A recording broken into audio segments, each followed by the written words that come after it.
spent over 10 years working in cancer and palliative care services. I work now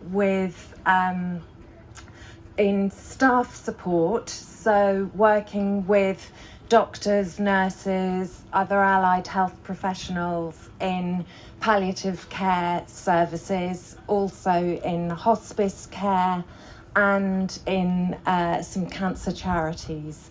And obviously quite a major focus for the last 18 months has been how health professionals care for themselves. I'm also a patient myself. I have an unusual blood clotting disorder, and I also have to deal with the fact that my husband was diagnosed with a terminal illness in December of 2020. So self-care for me is a multifaceted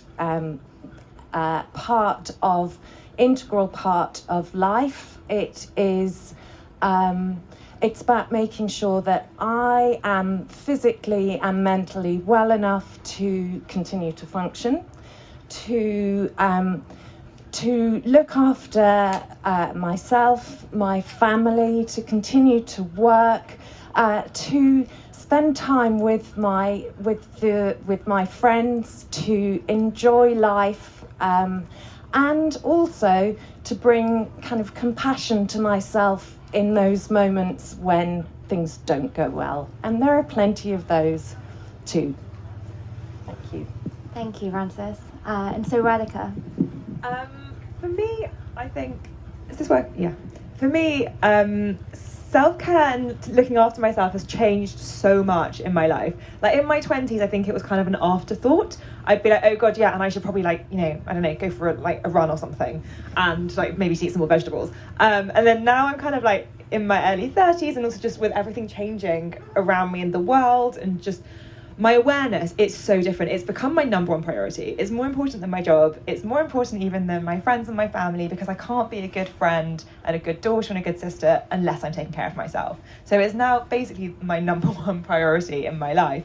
And what it looks like for me, I guess it sounds cliche, but it is seeing myself as my best friend. It is genuinely looking in the mirror and being like, Radhika, I love you, and I'm going to take care of you, and I'm going to give you whatever you need, whatever it is that you need, whether it's taking a break and going slow, whether it's being kind to yourself when you've just had a massive fuck up or something, or whether it's celebrating yourself when you've done something really cool. And it's kind of like that. It feels almost weird to say out loud because we don't normally talk about ourselves in that way. It's how we might talk about a best friend or a loved one. But I'm kind of trying to bring that focus and, bring it onto myself. Thank you. And Catherine, over to you. Well, I've always been quite sceptical about the phrase self-care because it has been a kind of synonym for a sort of solipsism that I don't actually think has been very good for the people involved in it. When it's a kind of a narcissism, narcissism again isn't something, people mistake that as a kind of self-love, but actually it tends to be the opposite. It tends to be the opposite of what you're talking about. And both of you talked about looking after yourselves, which is a phrase I think I like better than self-care because of those associations, not just for your own benefit, but being able to benefit other people. And for me, as an activist and also a carer, I'm currently caring for my 87-year-old mother, for example. You absolutely are aware that if you are not in the physical and mental condition to be able to do that you'll be letting other people down as well as yourself. I have... I made myself take off my sunglasses and my hat for this session because I've been hiding behind them as a kind of functional self-care at this festival because, the reason I wrote the book Good Grief is that I was widowed at the beginning of the pandemic. The reason I'm looking after my mother is because she was widowed just a couple of weeks before me. So, like many people, we've been dealing with a lot. And I certainly understand the phrase, the sense of needing to look after yourself as being something that is often very basic stuff, like eat. You know, the sleep bit I'm still very bad at, but the eating bit I'm incredibly good at. I've been doing amazing amounts of exercise. I was boasting to this lot that I've got the beginning of I'm 60 and I've got the beginning of a six-pack, which kind of sounds like a chapter title, doesn't it? But I also said it would disappear during the course of this festival, and it more or less has. But the point about that is not to be able to gaze at my six-pack in the mirror. It's because I want to be able to do a lot of stuff. On the thing about bath bombs, I've never really understood bath bombs. But I tried when my husband was dying, that there was like this horrible evening of black comedy, really, because I came back from the hospital, and I thought, I need to look after myself. So I was living, he was in intensive care, and I was by the bedside every day, every night, you know. I wasn't sleeping or coming home even, and they'd sent me home. They made me go home. So I, in the spirit of this, ran myself a deep bath, put what I suppose is a bath bomb in it. It stank, it sort of foamed. I poured myself a big beer, and I turned the TV on and I lay back to relax. And on the TV was some thriller. And in the thriller, a woman was getting undressed, getting into a foam bath, pouring herself a big glass of wine. And then somebody broke in and killed her. That's self-care for you. Gosh, and on that note, Nadia. I was hoping you'd continue. Yeah, so I really resonated with what you said, Catherine, about you know, finding those two words quite sort of problematic. I found self-care really hard, and it's changed quite a lot in my life. Like, you know, you were speaking, Radhika, but I think where it is for me now, I think I'm still working it out, is kind of what I'm saying. I think it's changed a lot, and I think I've had lots of, you know, periods in my life that have been difficult to work through, where self-care has been non-existent. In my 20s, I didn't really know what it meant. You know, people say, don't they, take care of yourself, or take care at the end of text messages, and I don't think I've ever really paid, what does that mean? They don't tell you how to do it. I spent most of my life not knowing how to do it. And I mean, what it looks like for me now, that was your question, wasn't it, originally, is, you know, I have a therapist, I have really solid relationships with friends, like really open, honest relationships. There was a lot of dishonesty, I'd say, in my 20s, where I was hiding a lot. There was a lot of secrecy. So self-care for me is about telling the truth. And because if I tell the truth to someone else, then I'm being honest with myself. So I relate to the hiding. I have this real ambivalence between wanting to be invisible but then wanting to be visible, and like, please see me, and I want to be seen. And I think because of that ambivalence, I'm really concerned about people who are often, like with the self-care and the hashtag you were speaking about, I'll try not to go on, but just, you know, the first thing I noticed when I started teaching yoga, as I was a journalist before that, and was just how it seems to just talk about a tiny little bit of self-care, which is quite expensive, and only if you can really buy it and afford it. And I was working with refugees and other groups, people using, you know, having substance misuse, and trying to think of all the others now, I'm having a blank, but like lots of people who are kind of not going to afford or be able to buy leggings, you know, from Lululemon, or get on a green juice diet, or all the other stuff we're supposed to do for self-care. I mean, there was a period of my life where I was so anxious, drinking so much, that getting into a bath would be the worst thing in the world. So I guess what I'm saying is that I don't necessarily relate to the self-care that we're told is self-care. Phoning a friend, reading a book, those types of things, delaying the moment to go and act out and pick up that drink, for example, in the past, for me, was something I just couldn't do.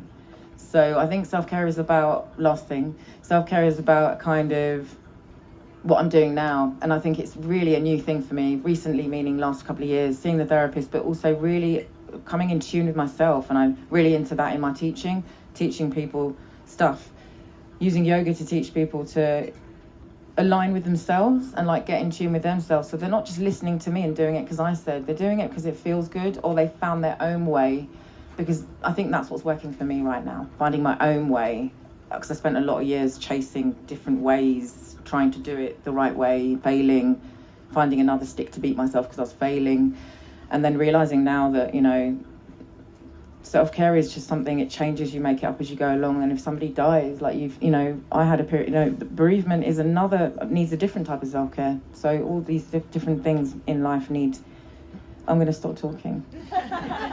Well, thank you, Nadia, and thank you all for such incredibly nuanced and different answers. I think, you know, one of the last things that you said, Nadia, about it being about making your own way, I think that really rang true, hearing what a diversity of different answers we got from that question.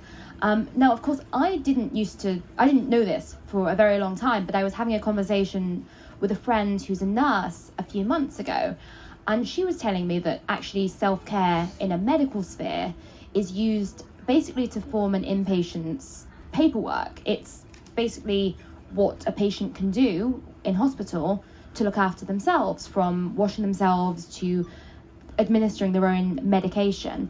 And, you know, Frances, I was wondering, as a medical professional, to what extent do you think it's useful for us all, in that more general sense, to see self-care in terms of those sort of stripped back, rather unsexy, unglamorous medical origins? Yeah. In preparation for today, I looked up the World Health Organization definition of self-care, and I thought it was actually really interesting because it says that it is the act of individuals, families, and communities to promote health, maintain health, to cope with illness and disability, and where possible to prevent illness. And I thought that that was actually a much broader and more relational definition than perhaps is used in the NHS currently, where I think it is much more about what can an individual do, as your friend says, for themselves while in hospital, or subsequently in managing their disease process or their convalescence. And so I think that what's important is about actually kind of taking the World Health Organization and thinking that that self-care is something much deeper, and it's a bit like the kind of those little bits of the NHS self-care are the kind of the visible bits of the iceberg, and actually the rest of self-care is all that iceberg that's underneath the surface, that's deeper, and that's I think much more basic and core to one's own lifestyle. And Nadia, you're a big deal on Instagram. You're I wouldn't say that. I said it, not you. But you are, and you know, Instagram is the terrain of a lot of this, I don't know, pseudo self-care. The stuff you spoke about earlier, the Lululemon outfits and the green juice and the trendy yoga classes that I know you're quite rightly holding to account, because it's not real yoga, is it? Quite often. But you know, I wonder why is it so important to you? And you did touch on this earlier, to separate that hashtag self-care that we see so often on Instagram from the real stripped back self-care. Well, I think it's because the reason why I've done all the calling out and everything, and you know, started sort of writing about this stuff was mainly because when I started teaching yoga. I started practicing yoga when I was 16, a long time ago, and it was just a personal practice, and I've kind of dipped in and out of it and come back to it and all of that, and then I somehow started teaching yoga. I did do a teacher training, but not for teaching, and then I started teaching yoga, and my eyes opened up to the wellness industry, because it has become an industry, and it makes a lot of money, and it's like $1 billion industry, huge in the States, huge over here, and huge on Instagram, obviously, and it's all about selling us stuff. I mean, the hashtag self-care is, I mean, there's a lot.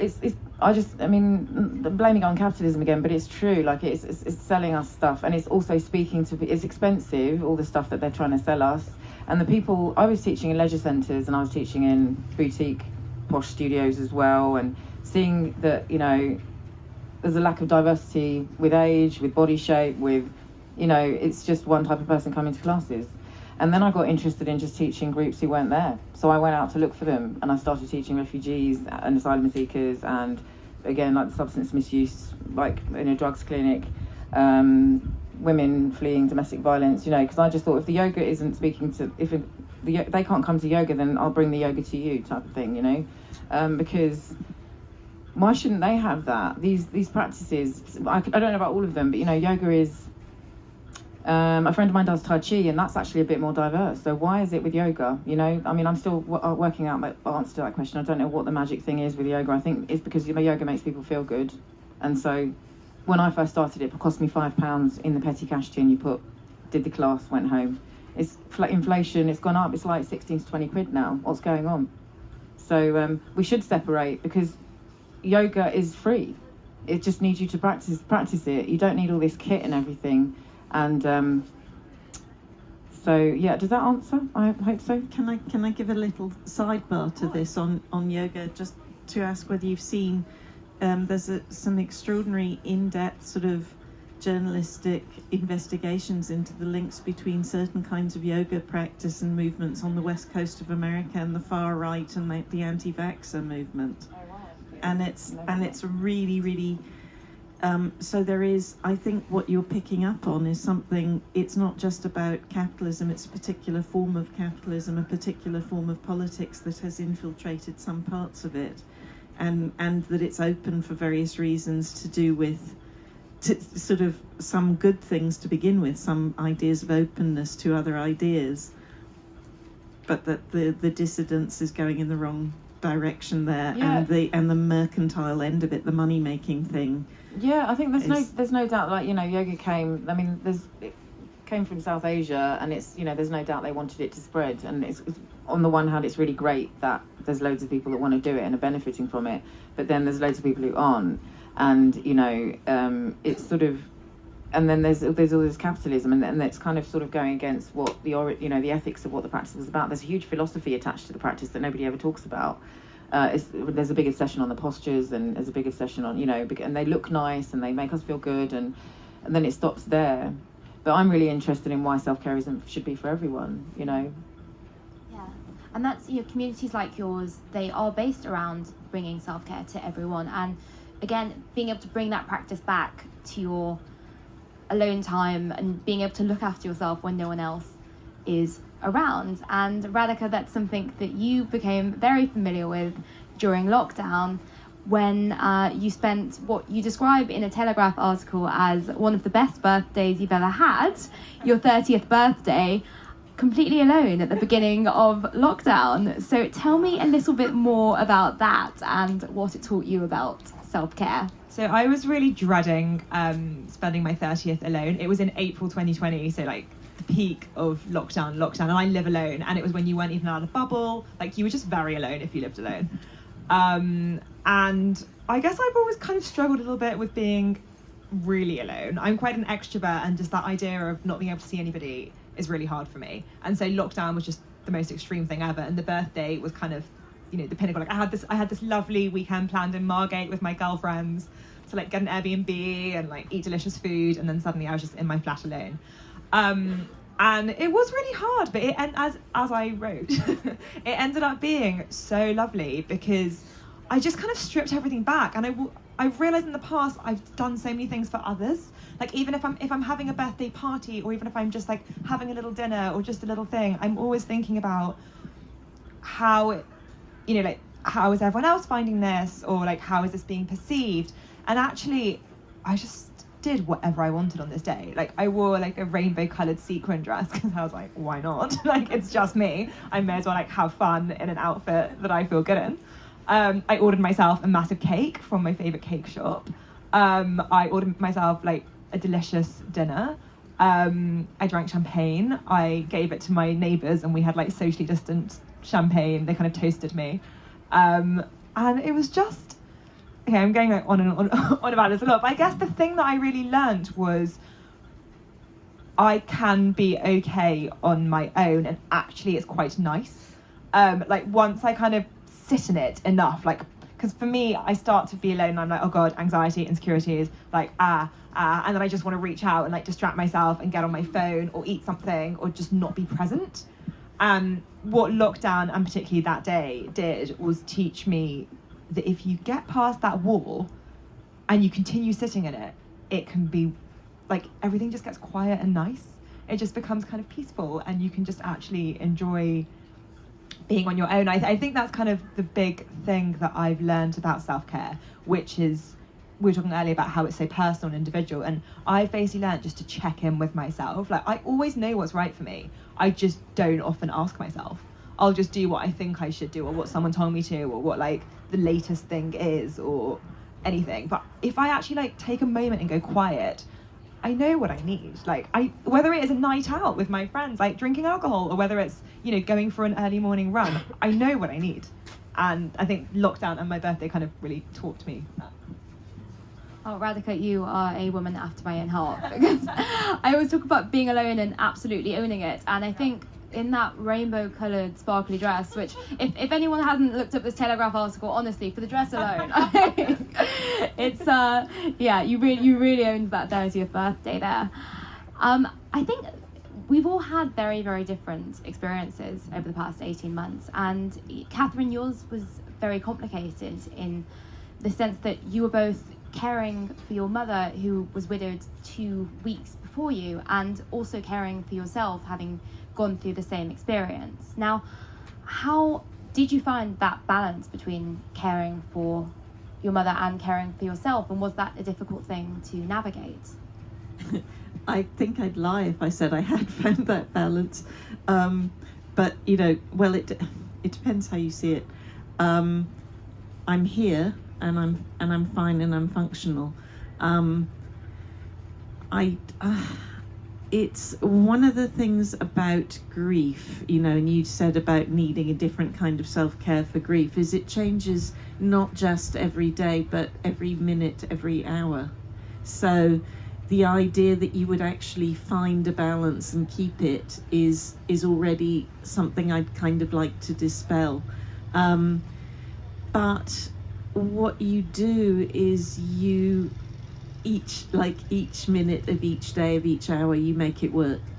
And you know, I always have enjoyed being on my own. It's one of the reasons that I'm a writer, is like I'm completely bloody antisocial when I'm writing, and I love writing, and I love that because writing isn't just being alone. Writing is meditative.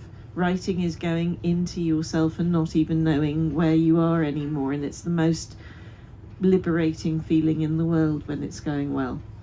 And I still love that, and I never stopped loving that, even though being alone and loneliness are now problems because they're an absence. And so what you need to do is figure out ways of doing everything newly. And I think it's not just people like me who've lost someone. So many people went into lockdown like you did, you know, not knowing how to be on their own. Some people figured it out. Some people figured it out too well, and they're now actually having problems coming back out of it. So I think we're at a really strange moment where, and a lot of people are dealing with a lot of grief. It's not just grief of loss of people. It's so many things that were lost, you know, businesses, jobs, opportunities. That 30th birthday you didn't have, you know, you managed to have a great one, but you know, I had a great 60th in lockdown, which Lisa, who's here, was part of. They did a brilliant surprise on me, which is, I thought I was going to have to spend it on Zoom, and oh my God, by then, like, no more Zooms. And it was actually an entertaining Zoom, but it was a Zoom. But I noticed that there was something going on in the background of some of the shots, that people appeared to be moving. And then they said, look outside the window, and some of them were outside the window with air balloons, and they wanted to float my present up to me on air balloons, which was a really fucking stupid idea. But it was such a brilliant surprise. And, you know, sorry, I've slightly lost the thread here, but, you know, in terms of finding that balance, if you're a carer, the balance between you and the person you're caring for is also an ever-changing thing. You know, for all the most difficult reasons, Frances will be going through that now with her husband, because also when somebody's ill and going downhill, your relationship with them has to change, and it has to keep changing. So balance isn't something, I can't say it enough in a way, balance isn't something you can find and keep. It's something that you have to be constantly making adjustments. And for me, you know, life now, being among people, it's very exciting, but it's also terrifying. You know, I'm now going to be challenged, sorry, getting emotional, on what life is without him. Sorry, that's why I wear the glasses. But that's the point, is I am fine. I'm fine even though I'm sitting here and crying, and I'm deliberately showing people grief because we need to talk about it. We need to understand it. I am the same person who was laughing a minute ago. I am the same person who will be laughing at myself now. You just can't see it. But we'll be laughing in 5 minutes. I'll have a jolly ride home. I will be fine when I get home. She's given me tissues. I took the whole packet. But you don't find... I'm sorry, I thought I was setting you off. Yeah. The point, I'm really sorry to go on like this, and I'll shut up, but the point is, it is a constant moment of adjustment, and we are all in it. You know, this isn't about me, this is the whole world is in this. We have to, but that's also my final point. We're on this, I love the name of this stage, The World as It Should Be. We have this moment of opportunity to learn about stuff like this, to understand about self-care in a profound way, as you know, which is so great, all the stuff you're doing, and to try and figure out how to do this stuff, but to really acknowledge it's not easy, and it's not you cannot buy the Lululemon leggings and the philosophy off the peg at all, ever. If only it's something.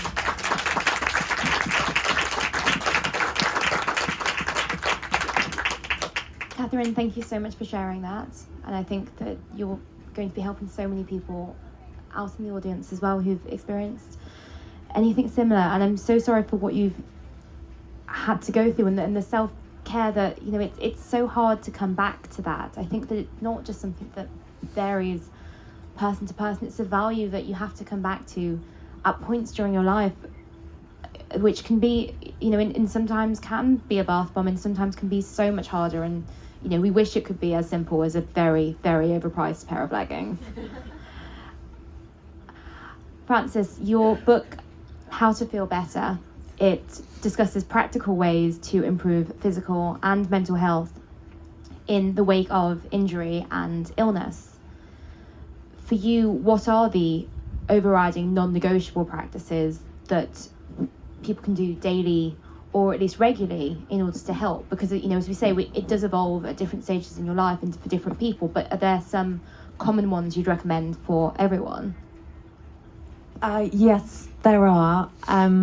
I feel very moved to speak after Catherine spoke so profoundly and eloquently about grief.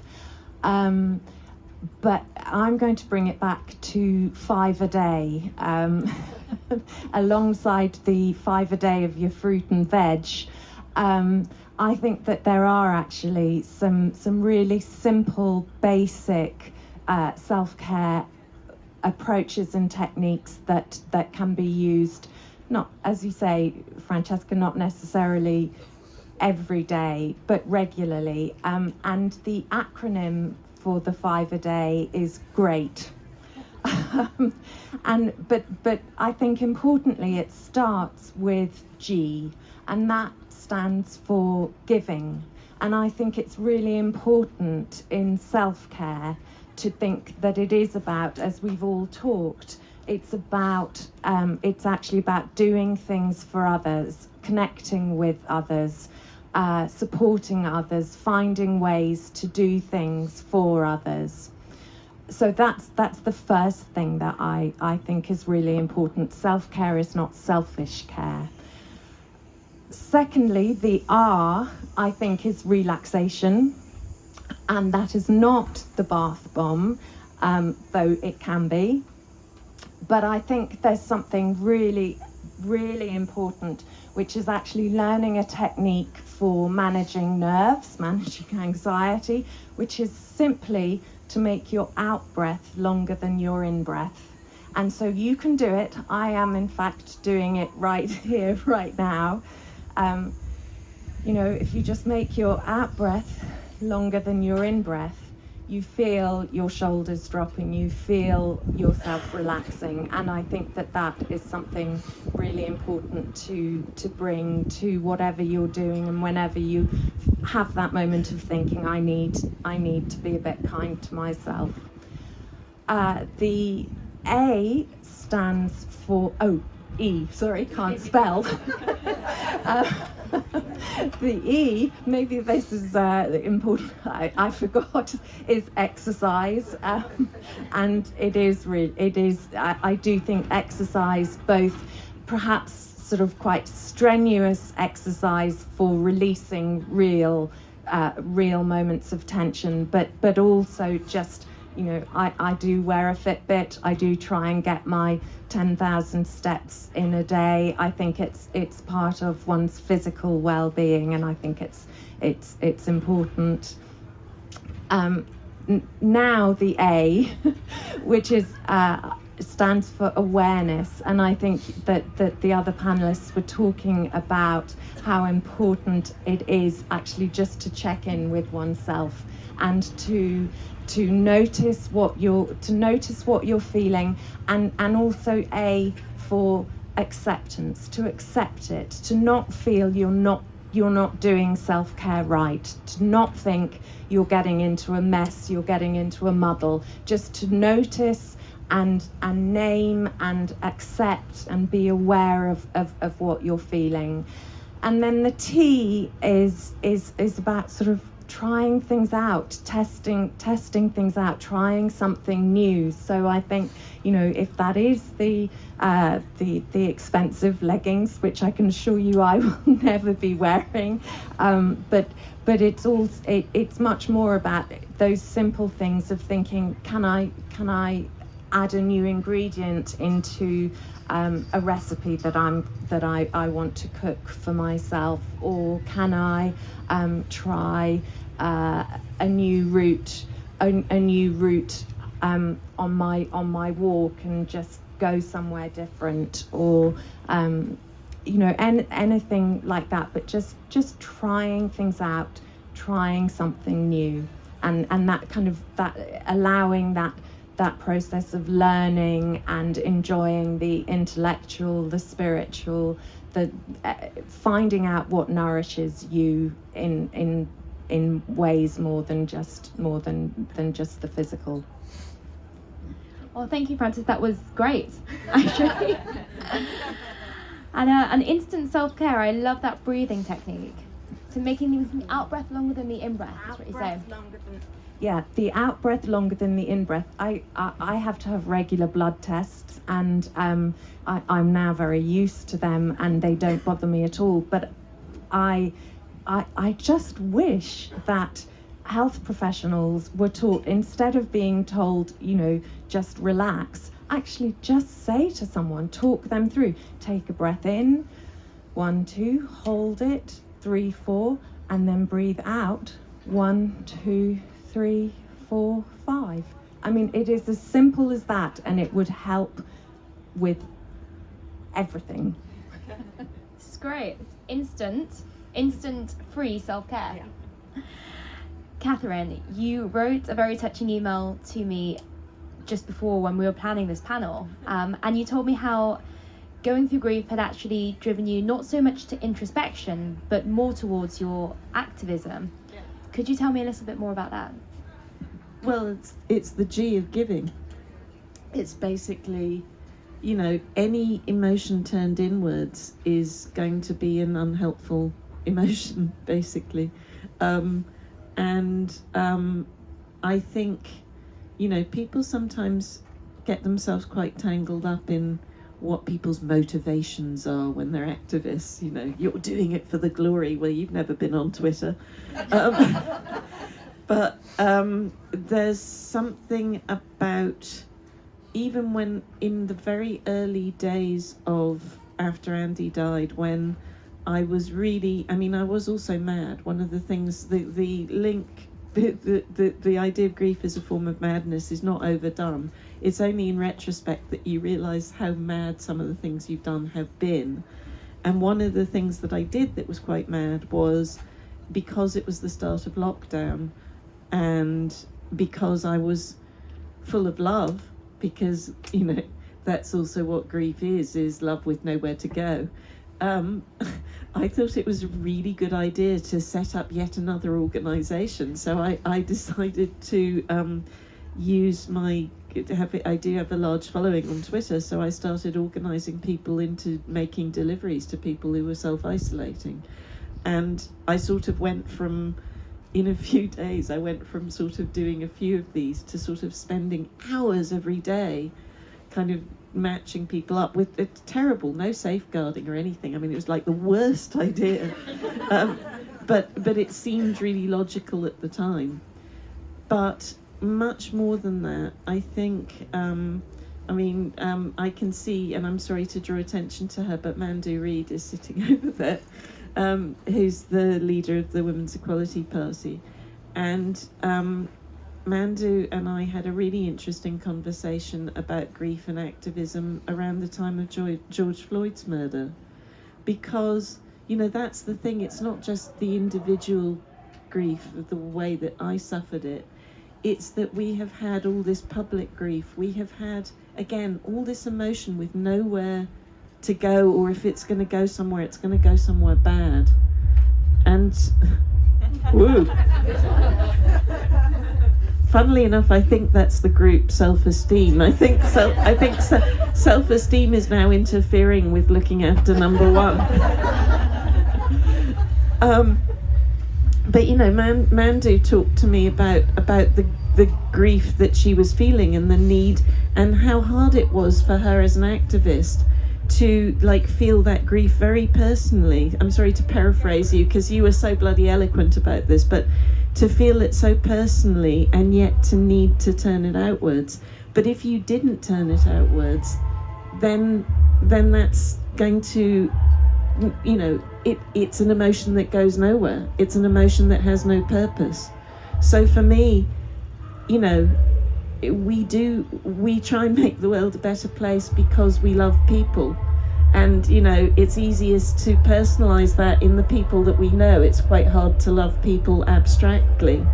But you can still think about what's happening to the people that you know, and what has happened to the people that you know, and try and do things for them, even if they're, you know, even if you can't directly help them. Sorry, I'm managing to make myself cry again by thinking about memorializing, you know, because that's a really powerful spur to activism.